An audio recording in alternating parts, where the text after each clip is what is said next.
ಯಲ್ಲಿ ತಡರಾತ್ರಿ ಒಂದು ಕೇಸ್ ರಿಜಿಸ್ಟರ್ ಆಗಿದೆ. ಅದರಲ್ಲಿ 20 ಲಕ್ಷ ಒಂದು ಹೋಟೆಲಿಂದ 3 ಜನ ಕಡೆಯಿಂದ ಕೆಲವು ಪೊಲೀಸ್ ಅವರು ಅಂತ ಹೇಳಿ ಬಂದು ಕಿತ್ಕೊಂಡು ಹೋಗಿದ್ರು. ನಮ್ಮ ಕಂಪ್ಲೇಂಟ್ ಆದಮೇಲೆ ಸೌತ್ ಈಸ್ಟ್ DCP ಅವರು ಒಂದು ಟೀಮ್ ರಚನೆ ಮಾಡಿ ತನಿಖೆ ಸ್ಟಾರ್ಟ್ ಮಾಡಿದ್ದಾರೆ.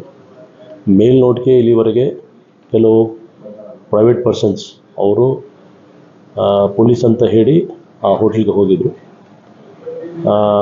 ಆದರೆ ಇನ್ನೊಂದು ಮಾಹಿತಿ ಆಧಾರದ ಮೇಲೆ ಇನ್ನೊಬ್ಬ ವ್ಯಕ್ತಿ, ಅವರು ಒಬ್ಬ ಇನ್ಸ್ಪೆಕ್ಟರ್ ರ್ಯಾಂಕ್ ವ್ಯಕ್ತಿ ಕೂಡ ಇದರಲ್ಲಿ ಶಾಮೀಲ್ ಇರ್ಬೋದಂತ ಹೇಳ್ಬಿಟ್ಟು ಮಾಹಿತಿ ಬರ್ತಾ ಇದೆ. ಆಧಾರದ ಮೇಲೆ ನಮ್ಮ ತನಿಖೆ ನಡೀತಾ ಇದೆ. ಏನು ವೆಹಿಕಲ್ ಯೂಸ್ ಆಗಿತ್ತು ಆ ವೆಹಿಕಲ್ ನಾವು ಸೀಸ್ ಮಾಡಿದ್ದೀವಿ. ಯಾರು ಆರೋಪಿ ಇದ್ದರು, ಯಾರು ವ್ಯಕ್ತಿಯವರಿದ್ರು ಅವ್ರ ಬಗ್ಗೆ ನಾವು ತನಿಖೆ ಮಾಡ್ತಾ ಇದ್ದೀವಿ. ನಾನು ನಿಮಗೆ ಹೇಳಿದ್ದೀನಿ, ಒಂದು ಇನ್ಸ್ಪೆಕ್ಟರ್ ರ್ಯಾಂಕ್ ಆಫೀಸರ್ದು ಕೂಡ ಕೈವಾಡ ಇದರಲ್ಲಿ ಇದೆ ಅಂತ ಮೇಲ್ನೋಟಕ್ಕೆ ಬರ್ತಾ ಇದೆ.